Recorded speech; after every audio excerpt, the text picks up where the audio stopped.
بسم الله الرحمن الرحيم، يا مساء الخير على أعزائي المشاهدين وحلقة جديدة من خلال قناتي على اليوتيوب، وكمان تابعوني من خلال صفحتي على الفيسبوك. عندنا أخبار جديدة، عندنا أخبار فريش. هنتكلم في كذا موضوع النهاردة: أخبار نادي الأهلي، مرتضى منصور، نادي الزمالك.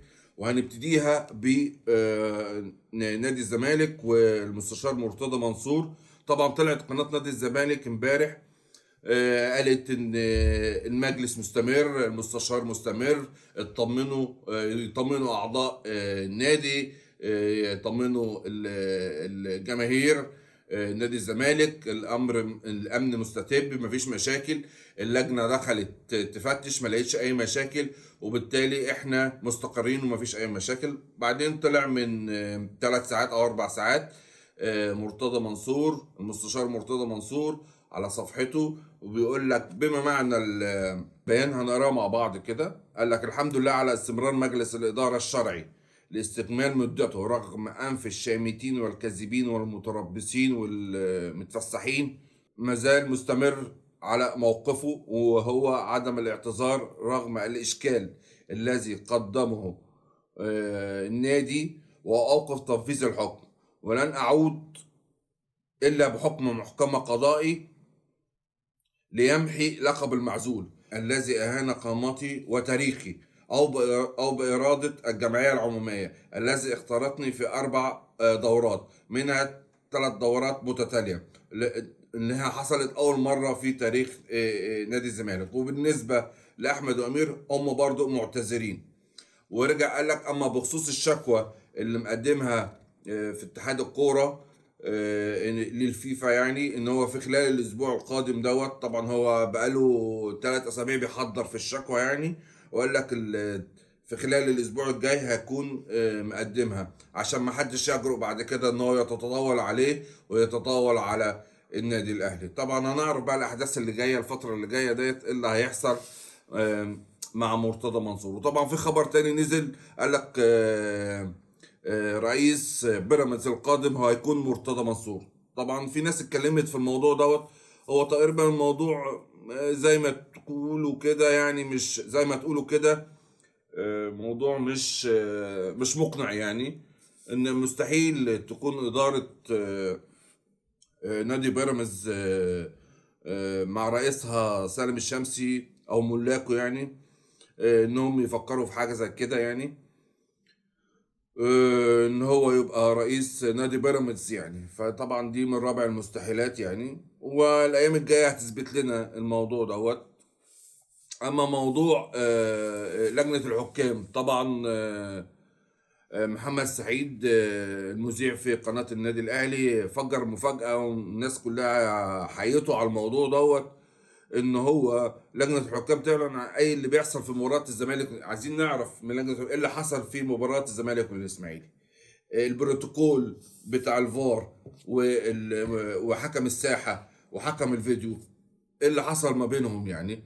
وطبعا طلع قال لهم: لو في خلال ال 24 ساعه دولت انتم ما طلعتوش اتكلمتوا، انا معايا الحديث او الحوار اللي حصل ما بينكم.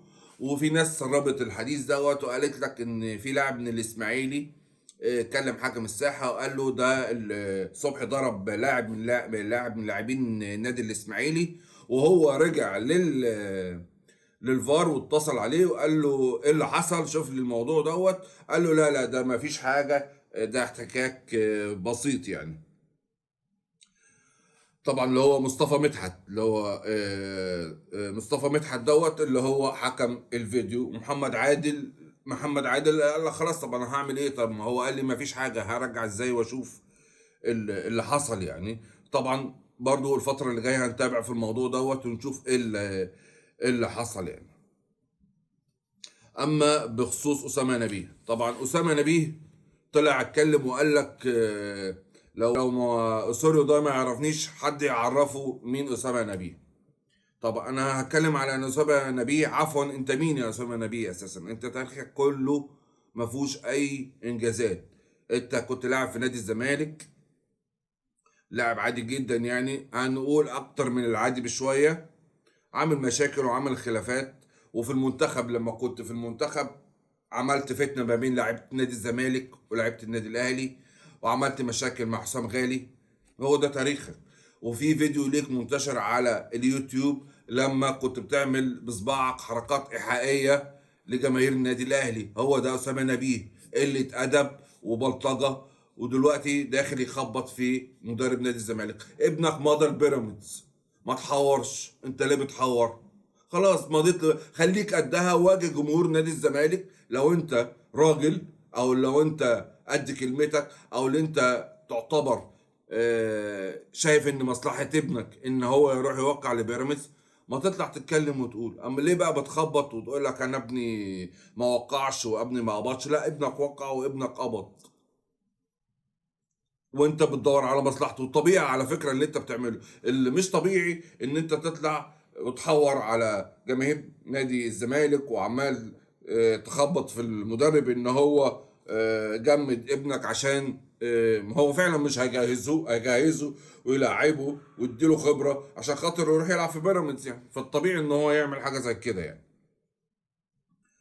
اما بقى بالنسبه لزيزو، طبعا احنا كاهلاويه عشان في نغمة طالعة من بعض الزملكاوية، في واحد كده بيطلع بيعمل يوتيوبرز او مش عارف على التيك توك، حد بعت لي يعني الفيديو دوت. طالع اسمه زمورة ولا أمورة حاجة كده يعني. يعني هو حتى طريقته في الفيديو وكلامه على الناس، على الأهلاوية يعني، على طول بيشتم وعلى طول بيقل أدبه. نفس يعني هو ده تقريبا ابن مرتضى منصور، زمورة ده. زموره ابن مرتضى منصور طالع برضو بنفس اللهجه وعمال يشتم في الاهلاويه ويقل في ادبهم. وانتوا عفوا في كلام بيقوله في الفيديو طبعا ولا انا هقدر اسمعه لكم ولا اللي انا هقدر اقوله. وعمال بيتكلم على يقول لك زيزو احسن. يا عم احنا كاهلاويه زيزو لعيب، بس انتوا دلوقتي انتوا في حاجه، انتوا كجمهور نادي الزمالك يعني، بعض من جمهور نادي الزمالك لما اجي اكلمه بالارقام والتاريخ، التاريخ بيقول واحد زائد واحد بيساوي اتنين، ده رقم اتنين دوت، ده مخصص ليك. انت انجزت ايه؟ واحد اتنين تلاتة اربعة خمسة ستة، انا انجزت 20 25 30 40. فانت تعتبر رقم، انا اعتبر رقم واحد وانت تعتبر رقم اتنين. دي ما تزعلش، دي ما تحرقكش من جوه. انت رقم اتنين. زيزو لعيب كويس، لعيب آه، يعتبر مش كويس، لا يعتبر لعيب جامد. انا بص انا اهلاوي اهو وبقول لك ان زيزو لعيب جامد. بس حقق ايه؟ ايه اللي هو حقق زيزو في افريقيا؟ هدفين. يعني زيزو في انجازاته كلها طب ما انا ممكن اجيب لك اي حد من الشارع يقعد يعمل لك حركات بالكرة ويجتهد ويجري وبتاع ومش عارف ايه وبتاع، وبعدين فين انجازاتك؟ هدفين في افريقيا، وعامل من 28 ل 30 مساهمه او اسيست في الدوري السنه دي. فين بقى؟ فين احسن لاعب؟ يا عم انا برجع اقول لك تاني، زيزو لعيب جامد جامد جدا كمان. بس لما تيجي مقارنه في اي حاجه، في اي حاجه في الدنيا، لما يكون في مقارنه ما بين اقول لك موبايلين، عايز تجيب الموبايل ده ولا عايز تجيب الموبايل ده، بتقارن اني الاحسن، اني اللي ارقامه اكتر، اني اللي كاميرته احسن، اني اللي صوته احسن. اي حاجه لما بتيجي تفكر تعمل مقارنه بيها بيكون في ارقام.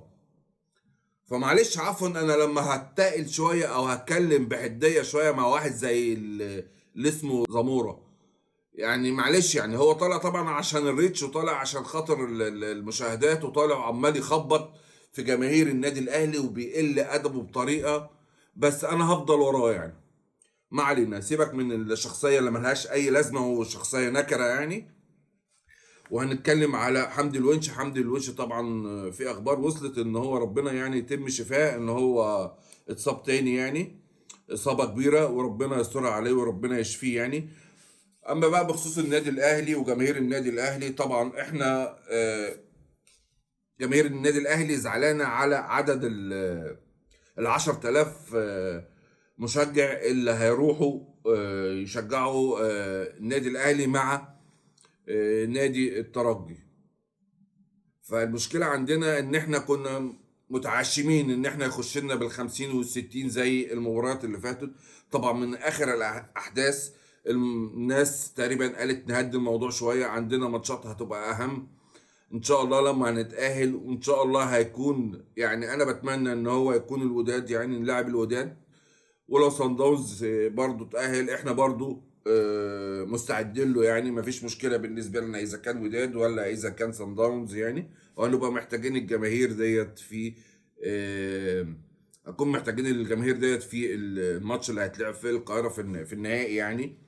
وبالتالي بس النقطة اللي أنا عايز أحط سبوت عليها، جماهير النادي الأهلي بعد ما تقريبا كنا وصلنا إن إحنا هنبقى نخش وهنتفرج على الماتشات وهتشجعوا النادي بتاعنا وهنبقى واقفين جنب نادينا. دلوقتي من آخر أحداث حصلت من بعض المشجعين، برضه هنقول إن كان فيهم ناس ما عملتش حاجه، وكانت ناس كانت في حاجه غلط مش مظبوطه.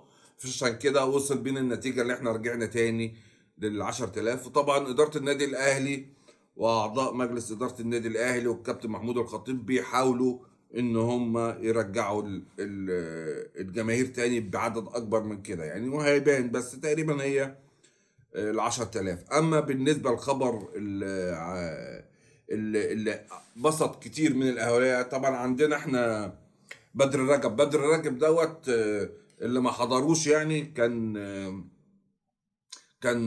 ايقونه في الملعب، كان لعيب ملوش حل، سرعه وقوه ومهاره. يعني بدر رجب ده انا لما كنت بتفرج عليه كان الصراحه كنت بستمتع بيه، يعني كان ايقونه بالنسبه لي، وهو دلوقتي لغايه ايقونه. والراجل طلع وسافر و... وراح الامارات وجهز الناشئين وعمل شغل كبير قوي مع الناشئين. وطبعا لما رجع دلوقتي بقى المستشار على منظومه الناشئين في النادي الاهلي، وده خبر فرح ناس كتيره يعني. وان شاء الله باذن الله يقدم لنا اللي احنا مستنيين منه طبعا. وهو طلع على ايده ناس كتيره زي كهربا وزي تريزيجيه، فبدر رجب ان شاء الله هيكون في خطوه كبيره مع النادي الاهلي. هنتكلم بقى على موضوع الشناوي وعلي لطفي. طبعا بنسبه 90 99% الشناوي مش هيلعب الماتش اللي جاي، وكل الدعم لعلي لطفي. علي لطفي في الاوقات اللي كان مصاب فيها الشناوي زي ماتش الزمالك نزل وأدى وصد كام كورة وصد ضربة جزاء، فكل الدعم لعلي لطفي. ولو حصل لا قدر الله، وطبعا عشان الطرد طبعا هيلعب، عشان الطرد بتاع الشناوي، فطبعا علي لطفي هيلعب ماتش الترجي وهيلعب 3 ماتشات بعد كده. فاحنا محتاجين ان احنا نقف جنب علي لطفي، ولو لا قدر الله حصل اي حاجه، دي كوره لازم نبقى احنا فاهمين ان دي كوره ممكن اللاعب يغلط، فان احنا ندعمه اكتر. وكل ما هندعمه اكتر كل ما احنا هنكسب. هو حارس جيد، عايزينه يبقى ممتاز وعايزينه يبقى اكتر كمان من ممتاز. فلازم جماهير النادي الاهلي تدعم علي لطفي، ولو لا قدر الله حصل اي حاجه او خطأ في حاجه تبقى الموضوع يجي عليه بالدعم مش بالسلب يعني. طبعا طلع علينا عمرو فاروق، قال لك عمرو فاروق طلع برضه راجل تقيل بيضرب ها. طلع عمرو فاروق بيقول لك احنا بننافس نفسنا يعني. فعلا يعني لما تبقى انت مثلا بتتكلم في الصالات السنه دي وممكن نجيب لك الارقام اللي قبل كده، بس احنا خلينا في السنه دي. لما انت تكون انت واخد 18 بطولة وغريمك واخد 4 بطولات، مفيش نسبة وتناسب أساسا يعني مفيش أي وجه مقارنة يعني لما تحط بقى تاني بره المقارنة اللي أنا بتكلم عن فيها، اللي هم بعض الزملكاوية الموضوع ده بيحرقهم وأنا هفضل أتك عليه. إحنا أرقامنا أعلى منكم في كل حاجة، دوري، صالات، أفريقيا، كاس، سوبر أفريقيا، كل حاجة إحنا عفوا يعني دايسين على أفريقيا كلها ودايسين على مصر كلها. احنا كنا بنتكلم وعمال يطلع تاني، بس افتكرت اللي اسمه الشخص دوت اللي كان طالع بيتكلم عن النادي الاهلي، او بعض الاشخاص اللي كانوا طالعين بيتكلموا على النادي الاهلي، يقول لك انتوا مكروهين من كل الانديه. يا عم مش مشكله، اللي يحبني يحبني واللي يكرهني يكرهني عادي. عايز زي كده مثلا انت قاعد بتتفرج عليا، عايز تتفرج اتفرج، مش عايز تتفرج اقلب، ما فيش مشكله عندنا يعني. بس الحق يتقال، احنا رقم واحد افريقيا، احنا رقم واحد عربيا، احنا رقم واحد محلي في كل حاجة. وهنفضل نقول انتوا رقم 2، وشوية بطريقتكم ديت هتبقوا ولا رقم 2 ورقم 3، وانتوا ما فيش. احنا بننافس الزمالك في حاجة، الزمالك اساسا في حته واحنا في حته تانية خالص. اقتنعوا بكده، تقتنعوا ما تقتنعوش احنا هنفضل دايسين عليكم من الاخر يعني.